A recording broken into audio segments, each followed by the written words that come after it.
ईद से ठीक पहले देश के अलग अलग हिस्सों में सुरक्षा व्यवस्था बढ़ा दी गई है। वजह है आज देश भर में अदा की जाने वाली जुमे की अलविदा नमाज। दरअसल जुमे की अलविदा नमाज को लेकर इस बार उत्तर प्रदेश में सख्ती है। यूपी के कई जिलों में इसे लेकर कई खास दिशा निर्देश जारी किए गए हैं, जिसमें सड़कों पर नमाज पढ़ने को लेकर पूरी तरह से पाबंदी है। संभल, श्रावस्ती, अमरोहा, लखनऊ जैसे तमाम शहरों में सुरक्षा व्यवस्था सख्त है, तो वहीं यूपी के तकरीबन सभी जिलों को संवेदनशील इलाकों पर पुलिस की नजर है। किसी भी तरह की अनहोनी को रोकने के लिए ड्रोन से निगरानी की जा रही है। पुलिस के आला अधिकारी अलग अलग इलाकों में फ्लैग मार्च कर रहे हैं। वहीं इसे लेकर सियासी बयानबाजी भी जारी है। भड़काऊ बयान दिए जा रहे हैं, जिसके बाद पुलिस की जिम्मेदारियां और ज्यादा बढ़ जाती हैं।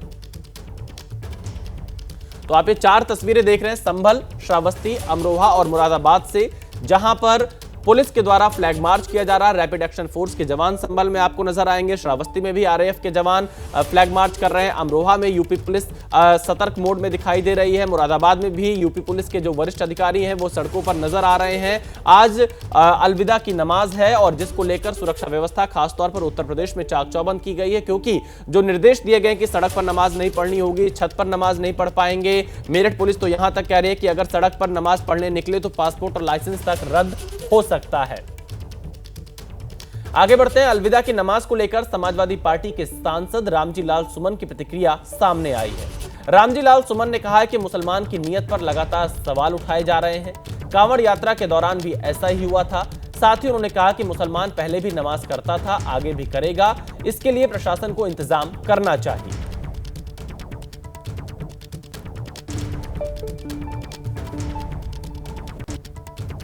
नमाज पढ़ने के लिए, खुदा को याद करने के लिए जिस जगह पर भी नमाजी बैठ जाता है, इबादत करने के लिए बैठ जाता है, वो समझता हूँ बिल्कुल स्थान उपयुक्त है।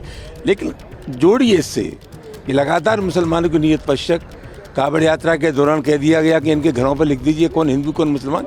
ये सामाजिक तनाव मत बढ़ाइए। नमाज पहले भी होती रही है और अब भी होती रहेगी।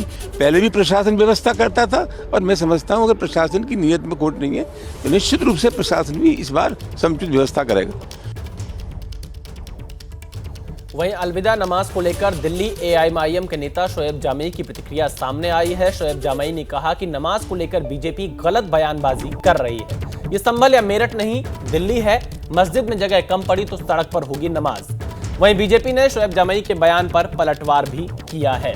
फिलहाल आप देखिए, शोएब जामई कह रहे हैं ये संभल या मेरठ नहीं, दिल्ली है। अगर जगह कम पड़ी तो सड़क पर भी नमाज होगी, ये कहना है शोएब जामई का, जो कि एआईएमआईएम के नेता है। दिल्ली है, संभल या मेरठ नहीं है, ये दिल्ली सबकी है और यहाँ नमाज भी होगी और ईद भी मनाई जाएगी और सब लोग उसमें साथ देंगे। अगर मस्जिद में जगह कम पड़ जाएगी कहीं पर तो सड़क पर भी नमाज होगी, ईदगाह में भी होगी। जब भंडारे के लिए रास्ता रोक सकते हैं आप, अपने धार्मिक अनुष्ठान के लिए आप सड़कें रोक सकते हैं, कांवड़ यात्रा के लिए कई दिनों तक हाईवे को जाम कर सकते हैं आप, तो 10 से 15 मिनट के लिए ईद के नमाज के लिए आप व्यवस्था नहीं कर सकते। दिल्ली का माहौल ख़राब न सोएब भाई से ये पूछा जाए कि जो उसका पिता, उसका बाप जो ओवैसी वासी जो उठपटांग बोलता है हमेशा हैदराबाद से, तो वो सही बोलते हैं क्या? आज दिल्ली में हम लोग क्या गलत बयान दे रहे हैं? हम लोग यही तो कह रहे हैं कि भाई जो भी त्यौहार है उसको आराम से मिलजुल के बनाओ, एक दूसरे की आस्था का ध्यान रखो और ये पर्व एक दूसरे से मिलके बनाओ। यही संदेश दे रहे हैं हम लोग। हमने ये तो नहीं कहा किसी ने कि आप नमाज मत करिए, ये मत करिए। सो एक दूसरे को संदेश दे रहे हैं कि आराम से अच्छे स्वार्थ के साथ ये त्यौहार मनाएं दोनों। सड़क पर नमाज पर बैन को लेकर यूपी से दिल्ली तक सियासत बेहद गर्म है। इसी बीच बीजेपी सांसद राजकुमार चाहर ने एआईएमआईएम नेता शोएब जामई पर निशाना साधा है। राजकुमार चाहर ने कहा कि कांवड़ यात्रा और कुंभ की तुलना नमाज से नहीं की जा सकती। इस वक्त मेरे साथ मौजूद है राजकुमार चाहर जी। राजकुमार जी, एआईएमआईएम के दिल्ली प्रदेश अध्यक्ष हैं शोएब जामई। वो कह रहे हैं कि ये दिल्ली है, उत्तर प्रदेश नहीं है। यहाँ मस्जिद के अंदर भी नमाज हो सकती है और जरूरत पड़ी तो सड़कों पर भी। देखिए, दिल्ली भारत में ही है और जो लोग समझते हैं कि दिल्ली कहीं अलग है, दिल्ली अलग नहीं है।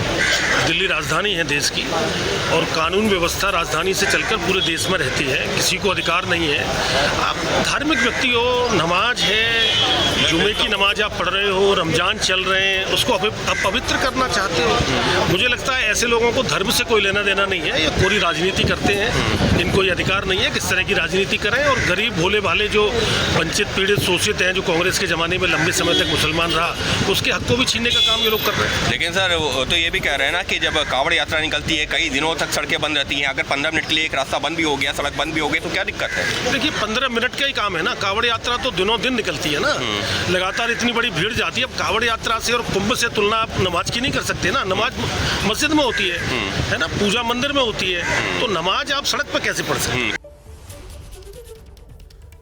तो देखिए, अलविदा जुमे की नमाज को लेकर लगातार अब सियासत भी हो रही है। उबैदुर रहमान यहाँ पर हमारे साथ इस वक्त लाइव जुड़ रहे हैं मुरादाबाद से, हम सीधे उनके पास चलते हैं और हमारे दो संवाददाता जुड़ेंगे। लेकिन यहाँ पर इस वक्त हमारे साथ अलग अलग जो लोग हैं वो भी जुड़ रहे हैं। शोएब जामेई अध्यक्ष हैं दिल्ली MIM के, हमारे साथ जुड़ चुके हैं और आचार्य विक्रमादित्य हिंदू धर्मगुरु भी हमारे साथ जुड़ चुके हैं। सबसे पहले शोएब जामेई आपसे ही, जगह कम पड़ेगी तो सड़क पर भी नमाज अदा करेंगे, ये कैसा बयान है आपका? नहीं, ये बहुत सामान्य सा बयान है। हम तो देखते आए हैं कि नमाजियों की हमेशा पहली कोशिश ये होती है कि मस्जिद पहले भरी जाए, मस्जिद में पूरी नमाज पढ़ी जाए। कहीं कहीं ऐसा होता है कि आबादी के हिसाब से मस्जिद छोटी बनी हुई है, तो कहीं कहीं ऐसा होता है कि भाई ठीक है, मस्जिद के बगल में जो जगह खाली है थोड़ी सी, वहाँ पे आदमी ने नमाज पढ़ ली और ऐसी कोई बहुत बड़ी विवादित बात नहीं है, एक सामान्य सी बात है। आप जामा मस्जिद भी जाके देखेंगे तो जामा मस्जिद जब भर जाती है तो जामा मस्जिद के बगल वाली सड़क पे नमाज होती है, जुमे की नमाज होती है, पुलिस प्रशासन उसकी देख रेख करती है। 10 मिनट की नमाज के लिए पुलिस प्रशासन भी सहयोग करती है। और दिल्ली में हमेशा एक सौहार्द और एक दूसरे के सम्मान के साथ, एक दूसरे धर्मों के सम्मान के साथ हम त्यौहार मनाते आए। लेकिन मैं पिछले कुछ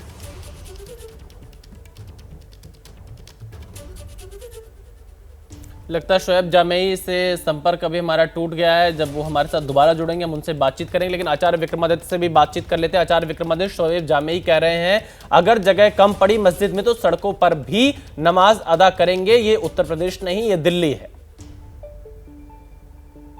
देखिए, शोएब जामेई साहब का पुराना इतिहास है, इनकी पार्टी का पुराना इतिहास है। ये मुसलमानों को रोड पे लाना चाहते हैं और रोड पे लाके बिठाना चाहते हैं। और इनको कोई वास्तविक तौर पे अरे मुझे बताइए, वक्फ बोर्ड के पास कितनी लैंड है?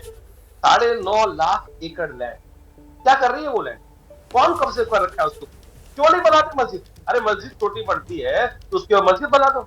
मस्जिद नहीं बनाएंगे, स्कूल नहीं बनाएंगे, हॉस्पिटल नहीं बनाएंगे, लेकिन कब्जे जरूर करेंगे लैंड के ऊपर। कब्जे करोगे तो भाई ये समस्या आएगी ना। फिर मुझे जबरदस्ती ये दिखाना चाहते हैं मस्जिद खाली पड़ी रहती है और मस्जिद के बाहर बैठे। मैं एक ऐसे क्षेत्र में रहता हूं जहां मेरे आसपास बहुत सारी मस्जिदें हैं। मैंने देखा है कि मस्जिद खाली पड़ी है लेकिन रोड पर बैठ के नमाज अदा करनी है, क्योंकि अपनी संख्या बल दिखाना, संख्या बल दिखाने का का सारा खेल है। और सबसे बड़ी बात मैं कह रहा हूं, हिंदुस्तान में यदि तीसरे नंबर की सबसे बड़ी लैंड किसी के पास है तो वो वक्फ बोर्ड के पास है, 9.5 लाख एकड़ लैंड। उसके बाद भी कहते हैं मस्जिद नहीं है। भाई कितनी लैंड चाहिए आपको?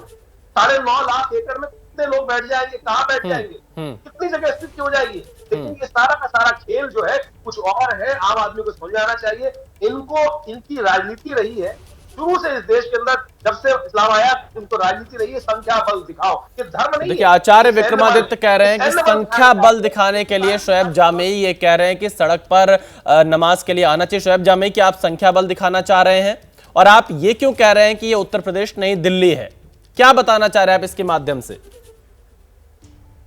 नहीं, देखिए, आचार्य विक्रमादित्य जी को इस बारे में ज्यादा नॉलेज नहीं है और वो शायद मस्जिद के आसपास रहते हैं। लेकिन कभी एक बार मस्जिद भी जाकर देखिए और कुछ सीखिए कि मस्जिद के अंदर कितनी शांति और खामोशी के साथ इबादत होती है। ये जरा आपको सीखना चाहिए। रही बात उत्तर प्रदेश की तुलना पर, तो मैं तो देख रहा हूँ, पूरा देश देख रहा है कि किस तरीके से मुस्लिम त्यौहार हो या कोई भी त्यौहार हो, लगातार प्रशासन एक खौफ का माहौल बनाता है। अरे भाई, मस्जिद के नमाजी हैं, नमाज पढ़ेंगे, ईद की नमाज पढ़ेंगे, अपने अपने घर जाएंगे। कभी आपने देखा है कि मुस्लिम त्योहारों में यहाँ से कोई मुस्लिम भीड़ जाके कहीं जगह जाके डांस करती है या किसी दूसरे समुदाय को गाली देने का काम करती? कभी नहीं ऐसा हुआ। हम अपने खुशियां मनाते हैं, अपने लोगों के साथ मनाते हैं और खुशियां बांटते हैं, बात खत्म। लेकिन लगातार प्रशासन का इस तरीके से खौफ का माहौल बनाना और इस तरीके से दिखाना कि जैसे कोई बहुत बड़ा यहाँ से एक ऐसा लेकिन शोएब जामियाई, क्या सड़क जाम करना ठीक रहेगा? हजारों सालों से नमाज होती आ रही